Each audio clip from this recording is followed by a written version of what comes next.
부동산 학개론 마스터 이영방.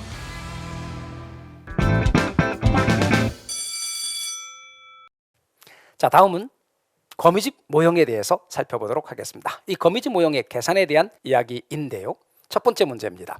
A와 B 부동산의 함수 조건 하에서 가격 변화에 따른 동태적 장기 조정 과정을 설명한 거미집 이론에 의한 모형 형태는 단 P는 가격이고 QD는 수유량, QS는 공급량이고 가격 변화의 수요는 즉각적으로 반응을 보이지만 공급은 시간적 차이를 두고 반응하며 다른 조건은 동일합니다.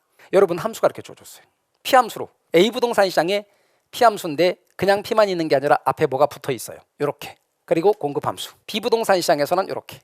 근데 B 부동산 시장에서는 여기는 수요는 그냥 바로 줘줬으니까 이게 기울기예요. 마이너스 2가 기울기입니다. 근데 공급은 앞에 뭐가 붙어 있죠. 그러면 이런 문제를 할 때 A 부동산 시장과 B 부동산 시장에서 수요 곡선 기울기의 절대값을 구하는 겁니다. 공급 곡선 기울기의 절대값을 갖고 따지는 거죠. 먼저 수요 곡선 기울기의 절대값을 따질 때는 이걸 나눠줘야 됩니다. 이렇게 2로 P만 남겨야 되니까 이쪽은 신경 쓰지 마세요. 나눠주십시오.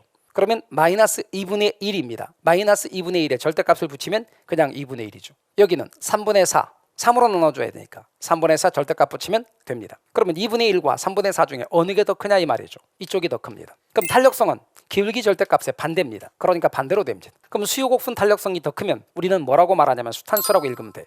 수요가 더 탄력이면 수렴형, 따라서 수탄수 수렴형이 됩니다. A 부동산은 수렴형 이렇게. 자, B 부동산 여기는 그냥 바로 기울기입니다. 기울기 절대값을 따지면 2가 되죠. 마이너스 2가 기울기니까 절대값 2. 공급 곡선 기울기는 2분의 4가 됩니다. 2로 나눠줘야 됩니다. 2분의 4는 역시 2가 되죠. 절대값 2입니다. 그러면 기울기가 똑같으니까 기울기의 절대값이 똑같으니까 탄력성도 똑같겠죠. 그럼 순환형이 됩니다. 그래서 A 부동산 시장은 수렴형이고 B 부동산 시장은 순환형이다. 이렇게 결정을 하시면 됩니다. 이렇게 따지질 것도 없습니다. 바로 여러분 보세요. 2분의 1 절대값 3분의 4 3분의 4 쪽에 기울기가 크네. 탄력성 뒤집어요.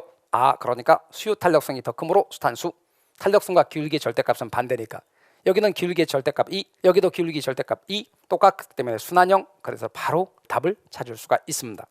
여러분 집중하세요. 자, 이번에는 이렇게 되어 있습니다. 어느 지역의 수요와 공급 함수가 각각 A 부동산 상품 시장에서 Q 함수로 주어졌습니다. 이렇게 B 부동산 상품 시장에서 수요 함수 Q 함수로 주어졌습니다. 그리고 가격은 5% 상승했습니다. 그런데 B 부동산의 수요가 4%가 하락했습니다. 이랬을 때 거미집 모형의 모형 형태도 찾고 A 부동산, B 부동산의 상품 관계도 결정하라 합니다. 그러면 먼저 기울기의 절대값을 찾아야 되는데 먼저 수요 함수가 이렇게 주어졌죠. 그럼 수요 함수가 이렇게 주어졌기 때문에 이걸 P 함수로 바꿔줘야 됩니다. 기울기를 찾으려면 P 함수로 바꾸셔야 됩니다. 이렇게 P 함수로 위치를 바꿨습니다. P를 넘겼고 Q를 이쪽으로 온 거죠. 그러면 바꿔두면 이 기울기의 절대값이 나옵니다. 기울기는 마이너스 1이니까 기울기의 절대값은 1이다. 이렇게 할 수 있습니다. 이번에는 공급 함수입니다. 공급 함수가 이렇게 주어졌습니다. 그럼 이것도 P 함수로 바꿔줘야죠. 그럼 P만 남기고 넘깁시다. 그러면 이렇게 바뀌었죠. 10 플러스 2QS. 그럼 이게 기울기입니다. 기울기의 절대값 2. 그럼 기울기의 절대값을 따지면 공급이 더 큽니다. 공급이 더 크기 때문에 탄력성은 반대로 뒤집어서 수렴형이 되겠죠. 공급은 공급의 기울기 절대값이 더 크므로 탄력성은 반대이므로 수렴형 이렇게 바꾸시면 됩니다. 기울기 절대값과 탄력성은 반대니까 말입니다. 자, 그다음 비부동산으로 건너갈까요? 비부동산 시장입니다. 마찬가지로 비부동산 시장에 요거 P 함수로 바꿔주십시오. 그럼 이 P는 넘겨세요. 이 P는 Q를 넘어왔으니까 500-Q. 따라서 P는 2로 나눠주십시오. 그럼 250-2분의 1 QD. 기울기의 절대값 2분의 1. 또 공급 함수입니다. 공급 함수 이렇게 되어 있습니다. P만 남기고 넘겨주십시오. 6P는 20 플러스 3P. 6으로 나눠주십시오. P는 이퀄 6분의 20 더하기 2분의 1. 여기는 6분의 3이니까 2분의 1이 된 겁니다. QS. 따라서 2분의 1이 기울기의 절대값. 그러니까 기울기의 절대값이 똑같기 때문에 탄력성도 똑같아서 얘는 당연히 순환형이 될 거다 그 말입니다. 자, 이렇게 구해야 되는 것이 맞습니다. 그런데 여러분, 제가 이 관계도 어떻게 하냐면 이렇게 하자는 거죠.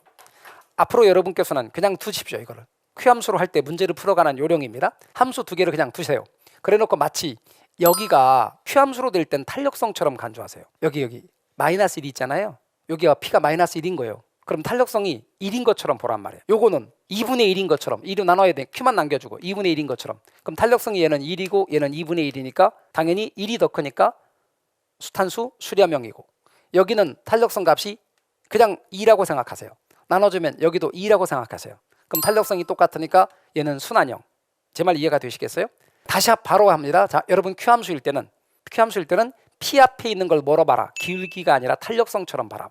P 함수일 때는 아까 P 함수일 때는 Q 앞에 있는 게 기울기였습니다만 Q 함수일 때는 P 앞에 여기 있는 숫자를 탄력성처럼 보시고, 탄력성이 얘는 1이고 얘는 나눠주니까 2분의 1이고, 그래서 얘는 수요 탄력성이 더 크니까 산수니까 수렴형이고, 얘는 탄력성 값이 2 나눠주니까 얘도 2, 얘는 똑같으니까 얘는 순환형이 된다, 이렇게 보란 말입니다. 그 다음에 A 부동산 가격이 상승했고 B 부동산의 수요가 감소했습니다. 그러면 A 가격 상승, B 수요 감소니까 얘는 대체제 보완제, 보완제가 되겠죠. 반대 방향이니까.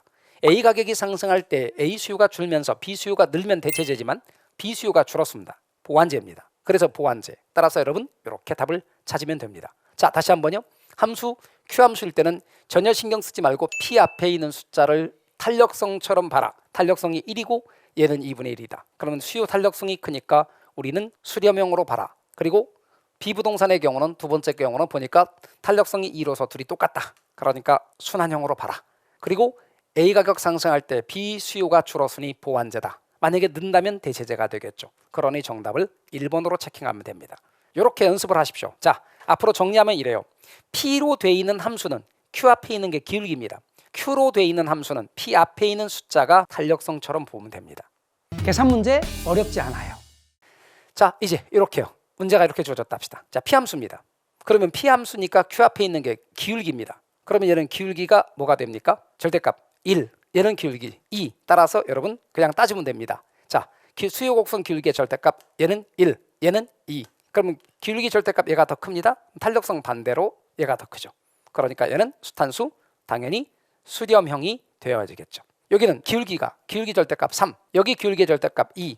그럼 기울기의 절대값이 얘가 더 크니까 탄력성은 반대로 이렇게 공탄발이 되겠죠. 그러면 얘는 수렴형, 여기는 발산형, 이렇게 해주면 됩니다. 그러니 정답은 1번 되셨죠. 이런 식으로 연습하시면 되겠습니다. 그러니까 앞으로 P 함수는 Q 앞에 있는 숫자가 기울기다. Q 함수는 P 앞에 있는 숫자가 탄력성처럼 봐라. 탄력성은 아니에요. 탄력성처럼 판단하시면 거미집 과정 판단할 때 금방 답할 수가 있습니다. 그것만 잊지 마십시오. P 함수일 때는 Q 앞에 있는 숫자가 기울기고, Q 함수일 때는 P 앞에 있는 숫자를 탄력성처럼 간주해서 판단한다는 것. 그러면 쉽게 우리는 답할 수가 있게 되는 것입니다. 이런 유형 갖고 연습하시면 여러분 답을 금방 찾을 수 있게 됩니다. 공인중개사 합격! 에듀윌 합격 패스!